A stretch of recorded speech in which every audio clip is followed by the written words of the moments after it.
What is up, and welcome back. Here we are in week 1 of the top 32 brackets and week 1 in Challenge Cup groups. And I'm joined here today. I am not alone. We've got the one and only Hyper Obsession. What's up, Hyper? Yo, what's up, Oak? Thanks for having me on the video today. Of course. So we're going to be covering the first 10 matches that happened here in the bracket stages of the main tournament. And that's going to be the first on the agenda. 10 matches have happened of the first 16 in winners bracket round 1. And we still got 6 more to go. Don't you worry. There's so many matches that we're going to be covering in the following weeks to come. And there's never going to be an end to this wonderful content. So, starting up on the first bracket match, and that's what you're going to be seeing on screen here today, is actually Hyper versus Schulter. It was the first bracket match of the season. It was restreamed over on ZSR and on our German counterpart of OoTR. They did a restream as well. And Hyper, run us through the match. Yeah, so this was a pretty interesting seed. It started with 40 skulls for Iron Boots, but Iron Boots were for a stone water temple, so we didn't really worry about that too much. My early routing game kind of like efficiently cleared the area, so I didn't really like orphan any checks. Schultz's playstyle was a little bit more aggressive, chose to skip a few areas, which actually led to Schulter missing a couple of key items. So missing an item in bottom of the well, which I believe was Rudo's letter, as well as go-moding Ice Cavern. So Schulter actually ran by a strength that was in Ice Cavern, which if you are watching on the restream right now, I did actually just pick up on screen. So they were kind of difficult checks for Schulter, and they were really, you couldn't skip those items. So it became difficult for Schulter. But fortunately, Schulter was trying to make it difficult for himself, and so was I, because I misread the logic really badly with path prioritization, and I was following a wallet and Song of Time lock checks, and what do those two things combine to? Water Temple behind Dark Link. So you need your Iron Boots to get that check. So I ended up going on a bit of a 40 skull grind. It led to nothing, and it made for a very exciting race. But fortunately, I did come out on top. It was just too hard for Schultz to recover from those 2 items that he skipped. Yeah, so Hyper being the first person done, and the first person moving on over into the winner's bracket round 2. Schulter does move down over into loser's bracket, but there's a loser's bracket. This is a double elimination tournament, so if you do lose your first match, because these matches are best of 1, it's okay. You get another shot at this. This is just like previous tournaments, previous seasons, so you're not just one and done and you're out. So Hyper moving on, and you're going to be playing the opponent who wins between Just Sam and Flea, who actually we're going to be covering today as well, since they did their match this week. So you actually know your opponent, and we'll talk about that once we get there. Don't worry, we've got tons to go through today, I promise. So Schulter will be also playing the loser of Just Sam and Flea, so we'll go over that when we get to that. Now let's go and move on to our next match. We have the number 3 seed Fluge versus Rockchalk, the number 30 seed. And this match was, I mean, for the most part, from what I could tell, was pretty straightforward. What one little bit of logic that kind of pushed the winner ahead was Rockchalk actually found an out of logic light arrows because he didn't have the hammer. The hammer is actually hinted in bottom of the well. Storms is Path to Evil's Bane, and bottom of the well has the hammer. It also has a Zora scale, but you don't have to worry about that. That's not what the logic's pointing towards. What Rockchalk ended up doing was a Gerudo training ground pretty early on into the seed. I'd say about halfway through the seed, and got the light arrows that were key locked, hammer key locked, and it was in the center maze of GTG. So Rock Chalk in that pretty early on, and along with all of his other items while following the paths, kind of just shot him towards the end very, very quickly. Whereas Floosh took that hammer, actually went and followed the logic, and cleared Fire Temple because of it. Fire Temple did not have anything of use, at least nothing hammer-locked, considering Rock Chalk didn't even get the hammer to seed. So we did see a different type of Ganon fight than we normally see, because no BGS and no hammer. You could put the two together. It was a pretty fun match to watch. So Rock Chalk coming up on top there. The number 30 seed beating the number 3 seed. I'd say that's an upset, wouldn't you? Absolutely, yeah. I mean, as much of an upset as you can call it. I mean, Rock Chalk is an insane gamer. The fact that he is the number 30 seed just shows how good this level of competition is. But yeah, seeing Floosh go out in winners bracket round 1, I would say is a big upset, and I'm interested to see if he can go on a big losers bracket grind. Yeah, I mean, we've talked about this even before, during the qualifier stage. Floosh has just been a monster this season. Absolutely, one of the 4 players that got a 4,000 plus qualifier score. So yeah, I've no doubt that it's not a great start for Floosh, but it's not over for sure. Yeah, well, with that, we're gonna move on to Tanjo versus Aosuna, and Hyper, go and take this one away. Yeah, so again, this was a really close match. There was only a difference of 1 minute between these two players after 3 hours and almost 40 minutes. This seed was brutal. It was an oops AD seed, nothing pointing towards all dungeons being required, but every stone dungeon did have something. Our Deku tree had the hammer, our stone forest had the long shot, and in Water Temple was the Strength 2. Now, Strength 2 was the go mode item for both players, and it was pretty close to a last location for both of them as well. Logically, you did need that long shot that you pulled from Forest, but you could do it with the hover boots. It was on the vanilla boss key chest in Water Temple, so you could go there with hovers, but both players did have the long shot in the end. Really, really close. It actually came down to Spirit Temple routing for the boss key. Both players were in go mode in that situation. Aosuna came in with a slight lead, took an unorthodox route through Spirit Temple, and unfortunately last locationed the boss key. Whereas Tanjo came through, took a more traditional route, found the boss key really early, and took the lead in that dungeon and just carried it through into the Ganondorf fight. So yeah, 1 minute between both of those races. There was a VC crash in this race. It was dealt with, but we weren't sure who the winner was until a couple of hours after this match. So insanely close for a winners bracket round 1 match. Yeah, these between the 10 races that we've had, you mentioned beforehand that we've actually had 4 of our 10 races in the top 32 be within 5 minutes of each other, and 2 of those are within 1 minute of each other, and that's what one of these is. That's what Tanjo versus Aosuna was. It was a minute apart. I mean, 3 hour plus seeds being in a minute apart. This just tells you the level of competition. That top 32, these players earn their position, and it's no joke. Like every single player could take a race off of each other. Yeah, it's crazy how competitive this level is, and that just goes to show like anyone can win. And already having 4 matches that are this close just gets me really excited for what the rest of the tournament has to offer. Yeah, well, moving on, we do have Angle versus Cine. Speaking of stone dungeons, we had another stone forest come into play where our runners were kind of in a casino for Kokiri Sword. It wasn't directly hinted over in Forest Temple, though Saria's song was along the way in some of our path hints.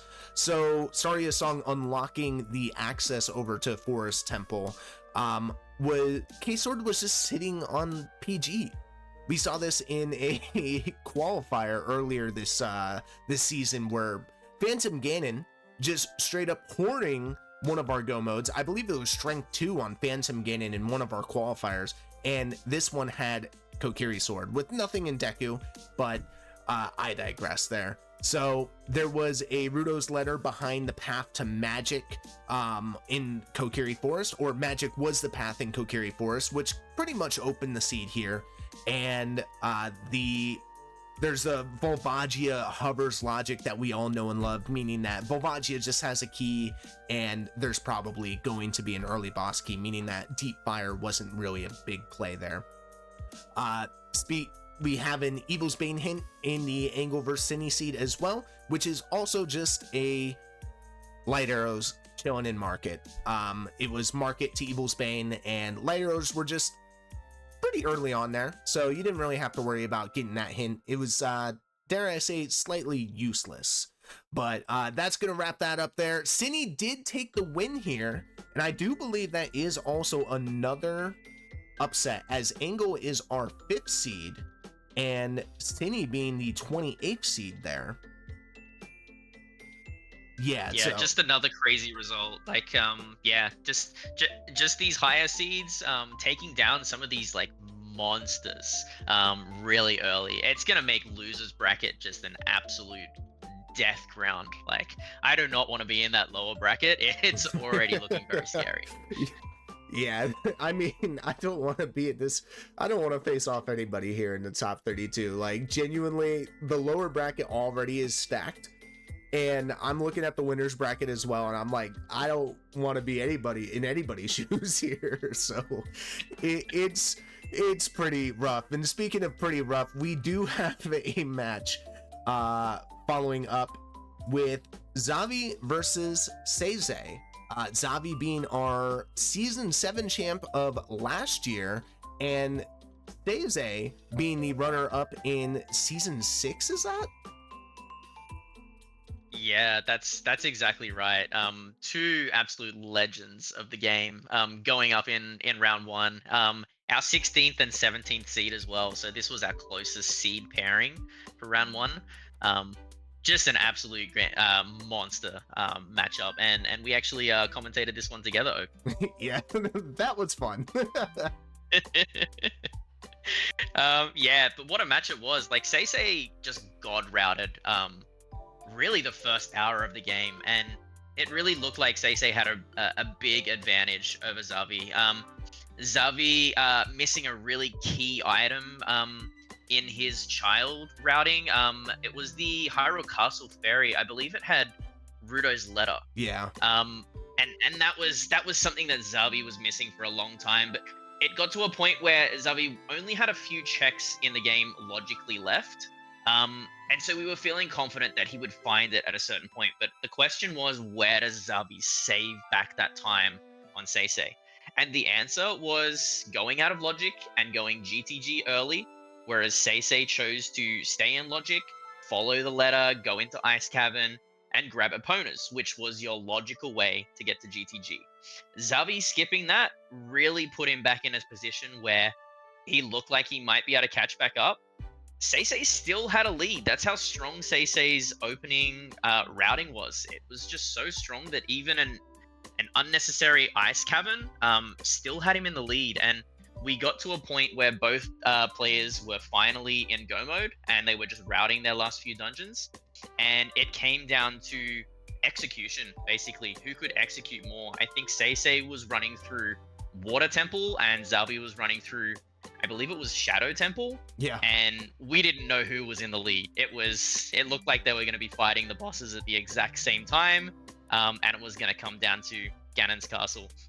And probably for the first time in the whole match, we probably saw nerves come into the game, and Seize just made a couple of execution errors in Water Temple, which, by the way, he was unbelievable with execution throughout the whole match up until that point. And that was just the difference that Xavi needed. Xavi took control and ended up having maybe like a 1 minute lead heading into Ganon's Castle. And no mistakes from there from Xavi, and that gave him the win. So again, another 1 minute difference between two players, this I think for me was probably the match of week 1. Yeah, this I mean, we might be a little biased here, but I'm gonna have to agree with you. This being our second match, being just a minute apart, and those small errors, especially towards the end, you start feeling the seed, you start feeling the eyes on you, and in the pressure of how big of a match this truly is. And it's not just some simple, number 32 seed playing a number 1 seed. This is two who I believe are titans in the scene playing off against each other in round 1. This is a match that we would totally see in semifinals or finals. Not trying to make any predictions there, but I mean, come on now. This is just such a huge match, and it was really fun to commentate, and I appreciate you joining me on that one. Yeah, I had an absolutely great time. First time commentating for me that one. What a match it was. Hopefully all my commentaries are like that. Well, that moves on. We did say Zavi did win that very slightly. Just under a minute. I think it was like 58 seconds. But our next match is Cola versus Dubu Decker. Okay, or Dubu Decker. I'm gonna try and pronounce that one correctly. So Cola versus Decker. I'm just calling him Decker. Cola versus Decker, the number 8 seed versus the number 25 seed. And this match was, we had a 40 skull seed on top of a late hook shot for Cola. There was a hook shot inside of Spirit Temple on, you could either get it as an adult, or you could do your child climb to get it, but Cola near last located that hook shot inside of Spirit, and with a 40 skull seed and Boomerang being on 40 skulls, you start getting very tense towards the end there once you're realizing, oh, I'm missing a hook shot. It could be early. It could be maybe unhinted Sphere Zero items. It could be somewhere in Lost Woods. You have no idea, and it's sitting in Spirit Temple, and you just don't know that. So Cola missing the hook shot pretty early pushed him behind, but what made him take the win here was actually Decker skipped a chest in Spirit Temple, not on purpose, but there's some ways to peek different chests, especially invisible chests, where there's a hallway in Adult Spirit that has 2 invisible chests just before the Iron Knuckles on Adult side. And some people jump on those chests to see if they're big, some people use lens, some people just open them, and then there's some runners who actually slash the chests horizontally to see if the sword hits anything. If the sword does hit something, then you know you have a big chest on your hand, whether it's a boss key, it could just be Stone of Agony, but it otherwise is still a big chest. And in this case, Decker actually missed the big chest inside that room and ended up last locating the item that was on there. I didn't personally peek what the item was, but that was Decker's go mode there, or the item that led it to him, and that was essentially the match summed up in pretty much one check. Cola felt like they were behind the entire time because of last locating that hook, and I don't blame them. That hook shot definitely makes you feel some type of way with that. But Cola did end up on top, so Cola will be moving on to the winner's bracket round 2, and Decker over to loser's bracket round 1. Again, it is double elimination, so runners don't have to worry about too much of just being a one and done situation. So yeah, this was a match where both players, I think, are just waiting for their opponent to finish, and you just get increasingly more confused when your opponent hasn't finished, and you're just wondering, you gotta ask yourself why, because you feel like you've lost location, you're way behind. But I mean, similar to my race, you just take a win. Like, if I'm in Cola's position, you don't ask questions, you just take that W and you move on, and you say, I got away with that one. Yeah, whether it's 40 skulls for required Boomerang or 40 skulls for logically required Iron Boots, you're just gonna take that win. So next up on the list is Mario versus Fabio. This one was another close race that was decided within 5 minutes of each other. I believe it was like 3 minutes and some change, or 4 minutes and change. Either way, under 5 minutes really tells you the competitive level here. The defining point was pretty much which runner could figure out the hammer and magic logic first. The hammer logic pretty much leading you on to your child items, and your magic logic actually for your hover boots and eventually the K-sword. The hovers were in Spirit Temple, and Fabio did a child spirit pretty early on, gaining time on Mario, who did a late adult spirit, but was able to clear most of those child side checks as an adult. So the K-sword ended up being in Shadow due to the magic being hinted behind it. There was a logical crossing required, and that's where the magic hint might have gotten eaten up, or maybe spun in the web there just a little bit. But that being said, Mario did end up clinching the win here against Fabio. And again, these close races, I mean, they just show you the competitive level. Yeah, and this is one of our other ones that within 5 minutes of each other. From what I heard from feedback from people who did watch this race, Fabio played absolutely insane and was just really unfortunate. Mario's just an absolute beast, and just came through. On he goes to the next round, and Fabio drops down, and I don't think Fabio's going to go down without a fight in those lower brackets. No, every single runner's going to be going out swinging. Just like the next pair here, where we have Just Sam and Flea facing off, and the winner of this will end up facing Hyper, and the loser of this ends up facing Schultzer, who they were our first match here that we covered. So Sam and Flea, Sam was actually put ahead, and when I say Sam, I mean Just Sam. Just Sam was quite a bit ahead of Flea, considering he went trail pretty early on, and ended up getting a bomb bag, a hook shot, and a strength. But so Flea ended up missing those items there for a little bit. Stone, Shadow, and Forest were both required in this instance. Flea had an early hint for Stone Shadow, and believe me, this Stone Shadow was loaded. It was a Market to Baronade holding the Din's Fire. And that Din's Fire ended up leading to K-Sword with the logical path there. But you also find Longshot pretty early on in Shadow. And it was actually the first check in Shadow that ended up having that Longshot. And K-Sword was pretty late. It was in the Crusher room later on in Shadow that you get that K-Sword. K-Sword ended up unlocking Deku. Deku was a required dungeon. And Deku had a scale. What is that scale used for? We actually had a Vanilla Ruto's letter inside this seed, and that Vanilla Ruto's letter just pretty much puts your, I believe at the time, puts them in go mode. We did have a Forest Temple to Evil's Bane, so that's how Forest Temple was utilized in this seed, and it was literally the first check in Forest was actually our light arrows. One thing that pushed Just Sam behind against Flea in this aspect was Just Sam ended up doing more, in fact all of Stone Forest, and it came up empty. There was nothing else in there, and that was pretty much the difference maker in this seed. But yeah, with that, our next seed, we have Drunus versus Juke, and Hyper, tell us about that match.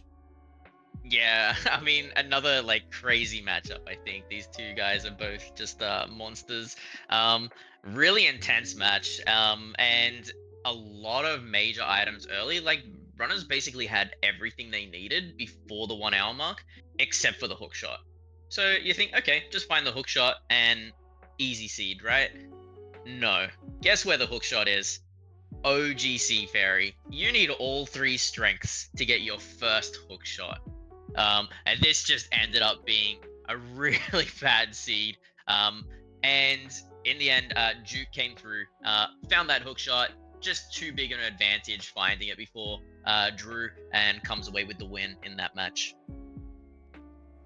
Yeah, those two, whenever I see Drew and Juke, I think of like top X players. Like they're both of their execution, the levels of their execution are unmatched. I mean, I guess I could say that they're matched against each other pretty darn well. So we're gonna see insane matches like this pretty much the entire season in the top 32 brackets. And speaking of which, we have Keatums versus J-Bone. Keatums versus J-Bone. This match here was, I mean, pretty much the same. They both followed each other for just about an hour straight. The early divergence of Keatums, and I say early with an asterisk, the divergence eventually led to Keatums going into Child Kokiri Forest and getting the Kokiri Sword. That pushed Keatums routing ahead of J-Bone because they were able to knock out Deku, go bottom of the well, in a pretty loaded Hyrule field, just completely packed with items. We also saw a qualifier just like that earlier this season. Eventually, Keatums ended up finding an unhinted long shot inside of Zora's Fountain Fairy, and this kind of gave him the edge to finish out the match with a victory. So, J-Bone, another person that we typically see, you know, in the top 32. Keatums is ranked pretty high this season as well. And this match, I mean, when I was doing predictions for this match, personally, I didn't know who the winner was going to be. You don't really see too much of Keatums outside of, you know, main brackets matches, or even he'll do some league here and there. And same with J-Bone. J-Bone has been playing a lot more recently, but otherwise you wouldn't really see them playing much other than the main tournament. So it's kind of hard to rank these players and do some sort of predictions when they've never actually had a 1v1 head before. So yeah, this was the first time that these two players have ever played each other too. They're on like very different schedules. Like you said, they only really show up in the main tournament. So really didn't know too much about each other's playstyle. So it made for an interesting race. And the fact that they played so similar for that first hour is just, I find, really funny. Yeah, so that's gonna pretty much conclude. Keatums did take that one, if I didn't say that already. Keatums took that match, so J-Bone's gonna drop down to the lower bracket and Keatums will move on up. And that's gonna wrap up our first week of top 32 matches here. That's 10 total matches. We've still got 6 more in round 1 brackets. All of them, I believe, except for one, is scheduled at the moment. Is that right? That's right. Yeah, so our remaining 5 matches are all scheduled, and our 6th one, they've pretty much got a date set. They've just got to confirm it officially. Okay, cool. So we'll get into the actual scheduled matches towards the end, just so if you're wondering which matches and where, there's tons of different resources that we have that we're just going to compile all together into one.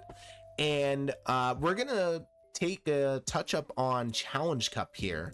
And Challenge Cup, here's the matches that we had here today. You want to go and take this one away?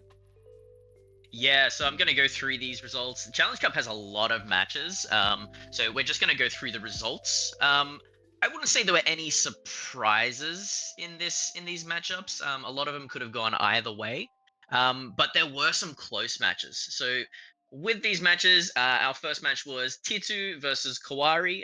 Titu came away with that one. Incoherent beat T-Riz. We had Barrel who beat Cranks. That was a close match. Probably closer than Barrel would have liked, I think. It was within 4 minutes of each other.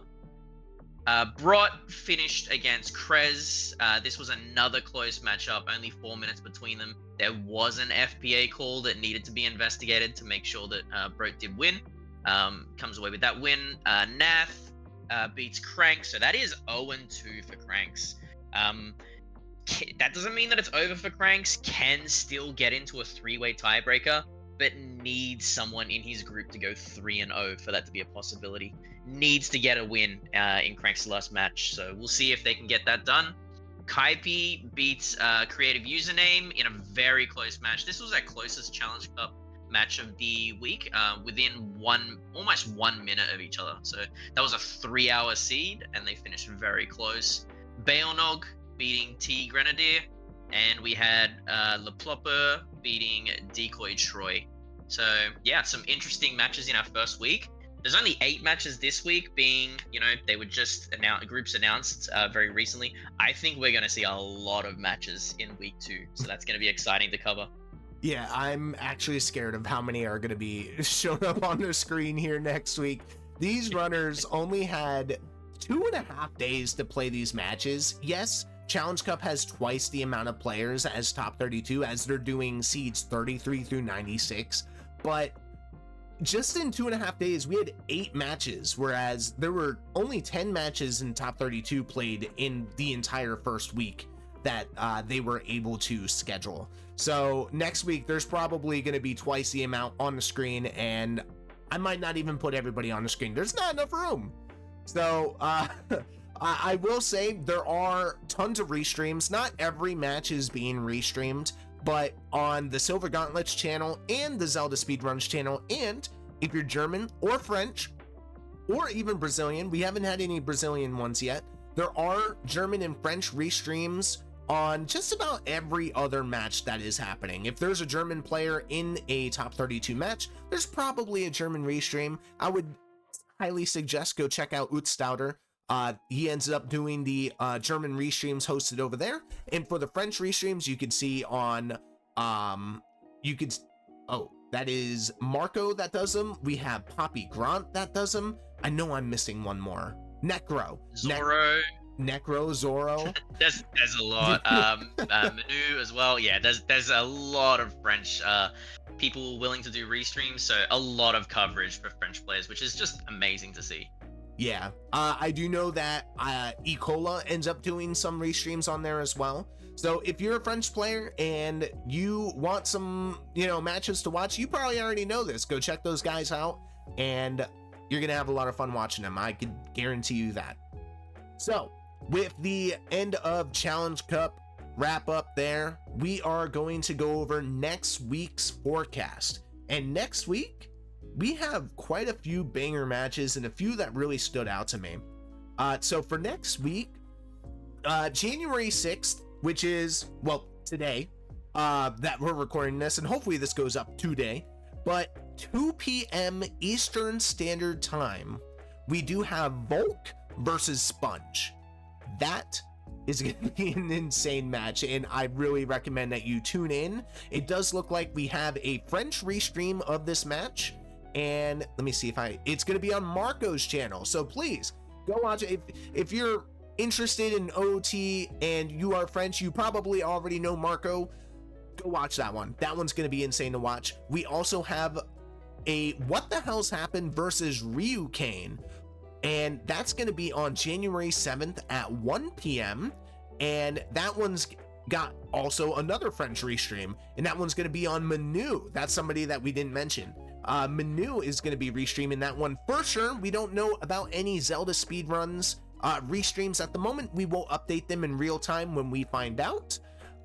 Same day, January 7th at 8 p.m., we have Cine versus Mr. Mario. This is winners bracket round 2.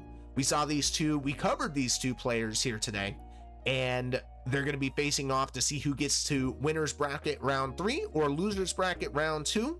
Then next up, we got our very own Hyper versus Flea in winners bracket round 2. That's going to be midnight Wednesday, January 8th. It is a little bit of an awkward time, but bear with us. That one's going to be a great match as well. No restreams currently set up for that one, but we'll see, and we will update as we go. On January 9th, 2 p.m. Eastern Standard Time, we do have Alexis versus Sanzo. This one's also marked for restream for the French on Manu's channel yet again. January 10th at 3 p.m. Eastern Standard Time. This is going to be Friday, I believe. We have Exodus versus Aeronaut scheduled. January 11th, we have 2 more matches, and one of them, you know these names. We have Marco versus ATZ over at 3 p.m. And at 5 p.m., we have Decker versus J-Bone. That's going to be our first losers bracket. One of those two players is going home. Somebody will go 0-2, and somebody will move on up through the losers bracket and hopefully have a huge run going out of this tournament. That's pretty much it. That's going to wrap it up for this week. Hyper, do you have anything else you'd like to add? I'm just looking at a couple of matches that are yet to be scheduled, but we already do know who's playing. So we have Cola versus Keatums in winners bracket round 2. We also have in lower bracket round 1. We have Angle versus Fabio and Schultz versus Just Sam. So those matches have been determined, but yet to be scheduled. So we might see those in the next couple of weeks. Beautiful. And that pretty much seems like it's it for us today. Next week is going to be a completely different ball game. So many more matches are going to be scheduled and played.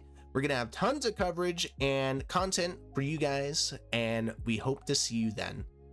That is us, and we're going to dip on out of here. See ya.